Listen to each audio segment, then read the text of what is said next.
All right. Sure, I was just going to stand up there behind the curtain. Okay, I'm sorry. Yeah.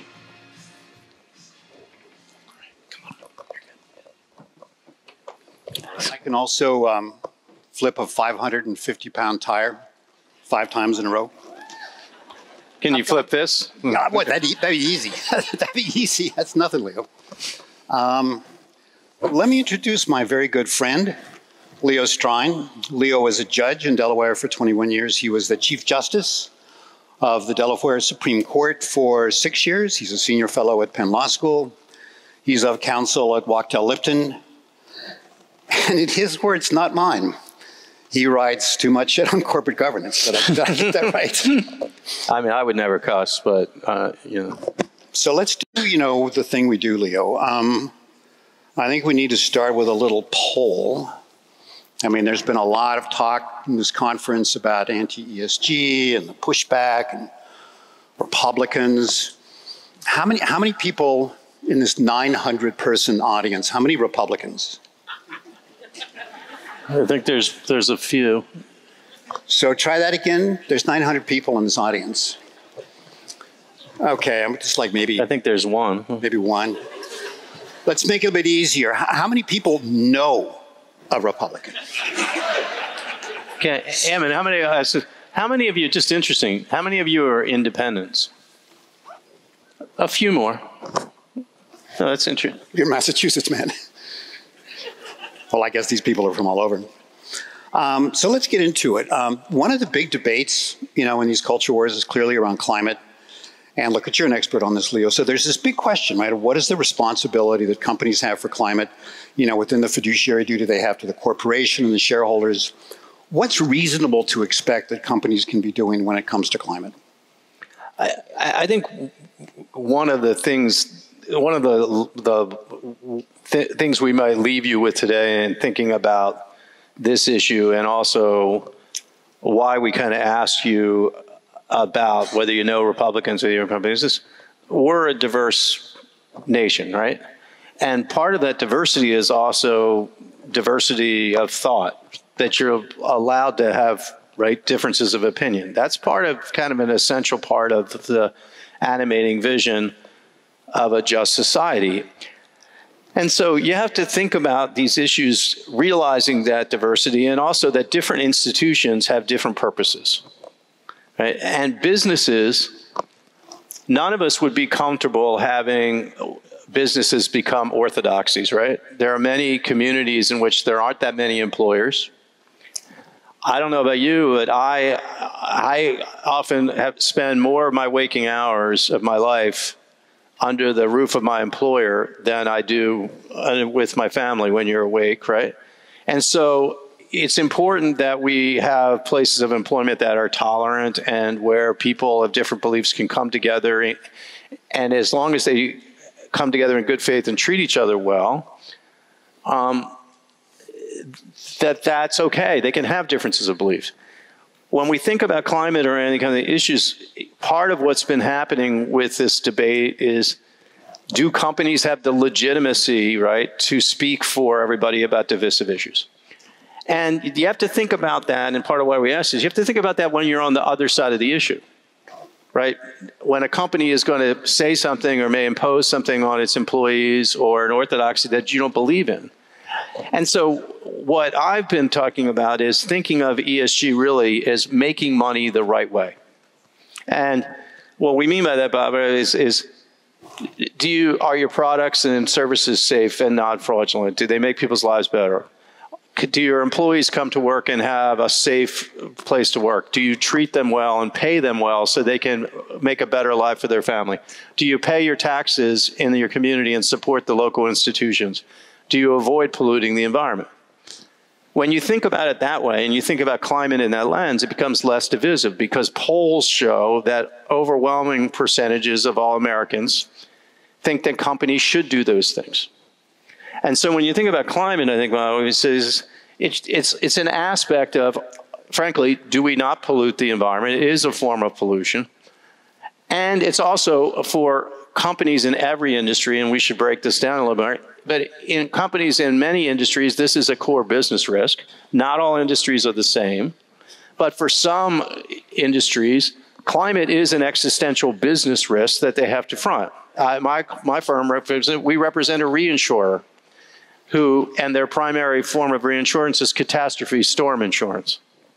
How is it that they could run their company without thinking about that, about climate?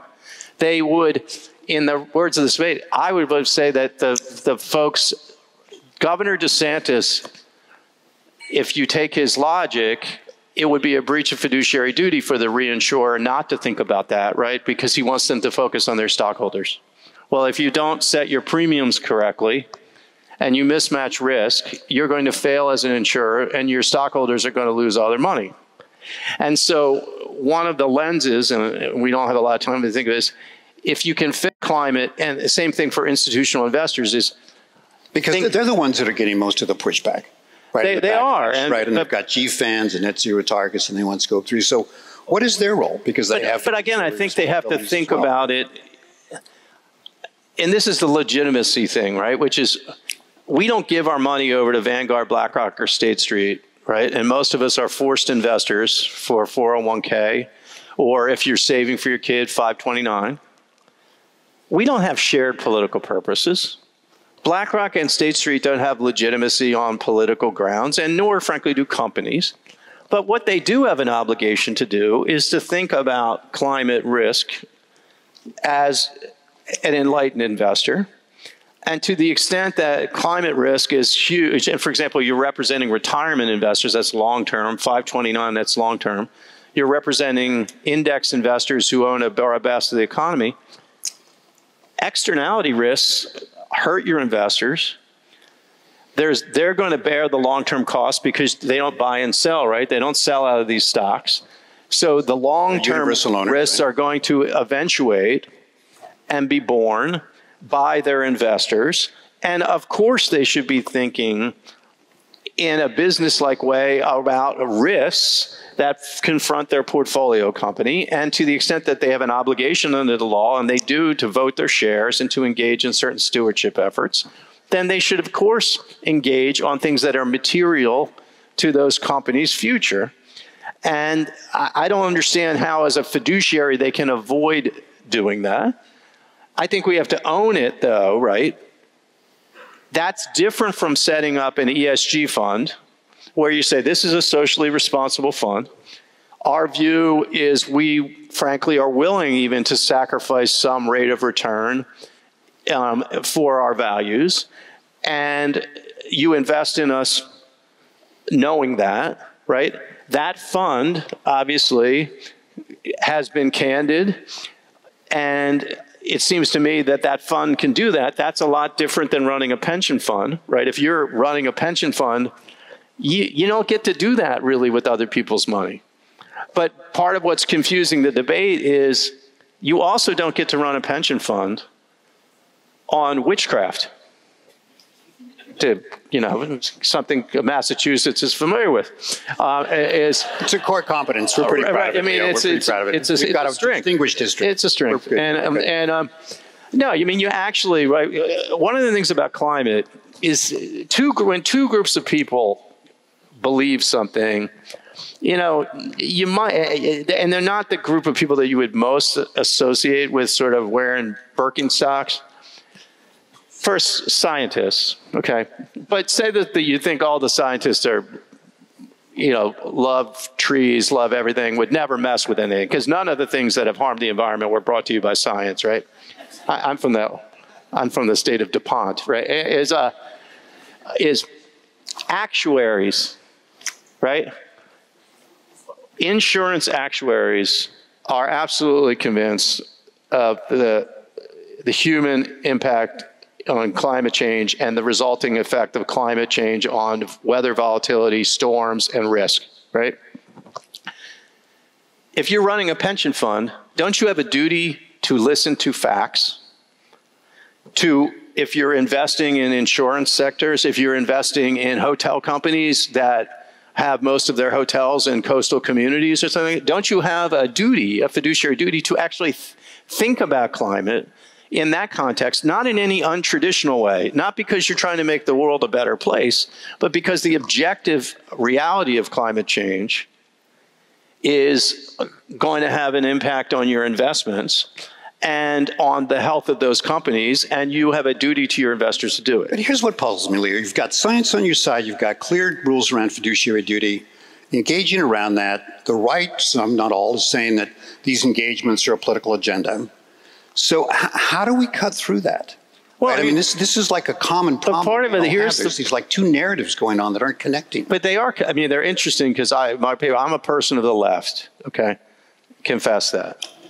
Never got scared by Ronald Reagan out of calling himself, an FDR, MLK, LBJ liberal. I'm a liberal. I wasn't scared. I didn't have to use the Teddy Roosevelt word that starts with a P. But I respect that there are people who have different beliefs than me. I, as a Democrat, definitely do not believe that people elect corporate directors because they're representative of the American people. I actually have long opposed one of my white whales, to stay with the New England theme. One of my white whales is Citizens United. I think corporations should leave the political issues to the human beings and not use money that they have for other reasons. Any of you invest in your 401k as an expression of your political beliefs? Any of you believe that Vanguard or BlackRock or Fidelity can take their diverse investors' political views and shape them into input to companies? Of course not. We've seen companies, right, speak out on issues that mean a lot to many of us, things like voting rights, things like guns, things like reproductive choice, right? We may like that companies say this, but when the same companies have given tens of millions of dollars to the political committees and candidates who put in place those laws, when the political spending of companies is so unrepresentative of the general public, you get a hypocrisy factor, right? Why is it that they're able to give this money? And then when you speak out, do we even really think you mean what you say if you speak out situationally because it seems like the momentary thing to do, use the company's money to sign on to some newspaper ad, but then you're pouring millions of dollars into the political process and on the other side of the issue? That doesn't help anybody. And I think one of the issues is we also get the thing where Democrats will say to companies, stay out of politics, don't give contributions, but then boycott entire American states. And one of the things I pointed out in an article is like, North Carolina, 45% of the people are pro-choice. 45% of the people probably have the position that many of you share on voting rights. Are you going to boycott the whole state so that where do they work then? Or do you engage, there are things, but then on the Republican side, right, they want companies to shut up. But give them money. But then feed the pig trough. Right? And what I'm saying is that both sides then look hypocritical. Business leaders have enough to do. See, one of the things I would argue about is that we're letting business leaders off the hook by giving them credit for popping off situationally. That the main thing that a business leader can do to make the world a better place is, does the business treat its workers well? Does it respect the environment? Are its consumers better off and not harmed by what we do? Do we pay our taxes and fund our schools, or do we, instead of seeking tax abatements just to keep a thing open? Running a good business is hard. Having a good DEI climate within a company where everybody feels welcome. Making sure that your employees have reproductive choice in your plans and facilitating it. Making sure your employees can send their kids to college and are economically secure. Those are not easy things to do and to make a profit, right? That's what business leaders actually control. That's why they're elected. And I think one of the things about the conversation we're having about, the very important conversation we're having about climate is, the more you can help frame issues in ways that align people. Part of why I use the word pollution. My article, Republicans, I fish, a lot of people in my family over time have hunted, right? The Republicans often claim people who hunt and fish as their own. Many Democrats hunt and fish, so many independents. But if you look at polls of people who hunt and fish, they believe climate change is real. They are very strongly against corporate pollution. So framing how you talk about issues, talking about them in tangible ways. You know, look, there's things going on. It's very hot right now in weird places of the world, right? A town caught on fire outside London. What's going on in Texas right now? The North Atlantic, the storms. It's causing real harm. Focusing people on real things. And I'll tell you about climate. One of my things is I wanted the SEC to very much to do the climate change release, but I wanted them to do workforce disclosure at the same time. Being conscious that the hardworking people who work in the industry, energy producing industries, in energy producing regions of the country are no more responsible for climate change than we are as consumers. I like to be cool in the summer. It's nice to have the air conditioning in it. And did you go outside today? Feels a little warm. Feels a little better in here. A lot of hot air coming out of Strine.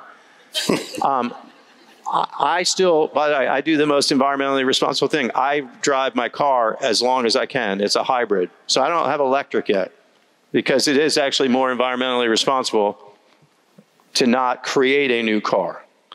But we sometimes don't. We talk about climate and we talk about things in ways that divide unnecessarily.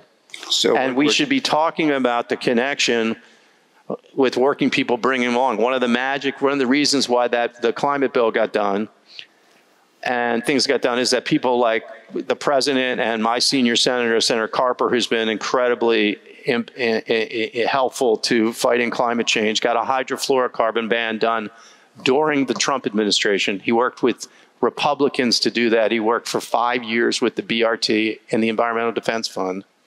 Is that building bridges and understanding and the funding in the climate bill to bring along communities is important. So we're down into the yellow zone. And we are going to actually leave with 10 seconds. We're going to nail this. So any admonitions you have to the group about what they could do when they leave this conference? I do. I think thinking about this, being conscious about whether, when you're a company or an institutional investor, whether you are really looking at it from a business perspective, whether you're an investor or whatever, if you're looking at it as an environmentalist, as a cause thing, think about the role, is that for you? And think about whether you're respecting diversity of choice. And what I mean is, I think if you think about this, you're a citizen, you get to speak your mind. But when you have other people's money and you have a different role, you just have to realize that does come with responsibility. And I think if we're not careful, we play into the divisiveness. I think this idea about, we're talking about common ground. Bob is doing a lot of great work reaching out to people across the other side. When I said about my senior senator, you may never have heard of him. He did incredible things. You want to know the infrastructure bill, remember how it got done? Well, you know part of why it was? He went to the ranking member on his committees, the chair of Environment and Public Works, and he said to her before the election, one of us is going to be chair. Infrastructure is not a partisan issue. It's necessary for our nation's economy. It's necessary for the environment. It's necessary for jobs. Let's agree on a schedule before we know which one of us will be chair. And we'll honor it. We'll honor it. When Tom became chair, because he honored the schedule, the infrastructure bill passed unanimously out of his committee. It was the core of that. It takes years to do this. He doesn't, and what I'm saying is there are people, and you can be that, where you reach out and you build common ground. I think that's the best thing. There won't always be enough of it, but there's plenty of it that we can build on. So one quick thing from me. So I'm going out on meeting Republicans. It's fascinating, right? I mean, there's the kind of crazy shit, right, that you get, from the lunatic. The ones I'm talking to, they're sensible, they're reasonable, they think climate change is real, they have different views about how to address it. It's telling that there was maybe one or two people in this room who are Republicans. So my admonition to you is go out, and I'm dead serious about this, start making friends with Republicans. Because if we don't do it all together, it's not going to happen. Thank you all.